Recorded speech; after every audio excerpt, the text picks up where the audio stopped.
இங்க ஒரு பணக்கார சிஇஓ தன்னுடைய வெட்டிங் ரிங்க ரோட்டோட ஓரத்துல தூக்கி போட்டுட்டு போறாரு. இதை பார்த்த இந்த பொண்ணு அந்த ரிங்கை எடுத்துட்டு கியூரியாசிட்டியில காரை நோக்கி ஓடிட்டு இருக்காங்க. அந்த கார் முன்னாடி போய் நின்று நீங்க தெரியாதனமா அந்த ரிங்க கீழே போட்டீங்க, இந்தாங்க வச்சுக்கோங்கன்னு சொல்லி கொடுப்பாங்க. பொண்ணுடைய இந்த கியூட்டான ரியாக்ஷனை பார்த்து அந்த சிஇஓக்கு இந்த பொண்ணை ரொம்பவே பிடிச்சிருக்கும். உன்னுடைய பேர் என்ன, நீ எங்க இருந்து வரேன்னு சொல்லி கேட்கவும் எல்லாரும் என்னைய முட்டாள்னு கூப்பிடுவாங்க, அங்க இருக்கிற குப்பை தொட்டி தான் என்னுடைய வீடு அப்படின்னு சொல்லிடுவாங்க. இந்த சிஇஓவும் எதை பத்தியும் யோசிக்காம நீ என்னை கல்யாணம் பண்ணிக்கிறியான்னு சொல்லி கேட்டதும் இந்த பொண்ணுமே ஓகே சொல்லிடுவாங்க. நீ என்னை கல்யாணம் பண்ணதுக்கு அப்புறமா உனக்கு டெலிஷியஸான ஃபுட்ஸ் எல்லாம் உனக்கு நான் நிறைய கொடுக்குறேன்னு சொன்னதும் இந்த பொண்ணு ரொம்பவே குஷி ஆயிட்டாங்க. இந்த சிஇஓவும் இந்த பொண்ணை இதனாலேயே ரொம்ப பாசமா பாத்துக்கிறாரு. இந்த சிஇஓடைய அம்மாவும் இந்த பொண்ணை செக் பண்றதுக்காக நீ மட்டும் என் காலில் வந்து விழுந்தினா உனக்கு இந்த கெட்டு பணமோ டெலிஷியஸான சாக்லேட்ஸும் சாப்பிட தருவேன்னு சொன்னதும் இந்த பொண்ணு எதை பத்தியும் யோசிக்காம அவங்க காலையுமே போய் விழுந்துடுறாங்க.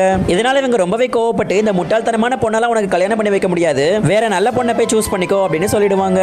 இந்த பொண்ணு தனியா வீட்டுல இருக்கும்போது இந்த ஸ்டெப் மதர் அந்த பொண்ணு கிட்ட வந்துட்டு நீ பையன் என்னெல்லாம் பண்றான்னு கண்காணிச்சு நீ என்கிட்ட சொல்லணும்னு சொன்னதும் அந்த பொண்ணுக்கு ரொம்பவே கோவம் வந்துரும். அந்த ஸ்டெப் மதரை போட்டு நல்லாவே அடிச்சிட்டு இருக்காங்க. இந்த சண்டையில அந்த பொண்ணை பிடிச்சி கீழே தள்ளி விட்டுருவாங்க. இதனால அந்த பொண்ணுடைய தலையில நிறையவே அடிபட்டுருது. பட் இந்த இன்சிடென்ட்க்கு அப்புறமா கொஞ்ச நேரத்துல இந்த பொண்ணோட மெமரிஸ் எல்லாமே ஜெனரேட் ஆக ஆரம்பிக்குது.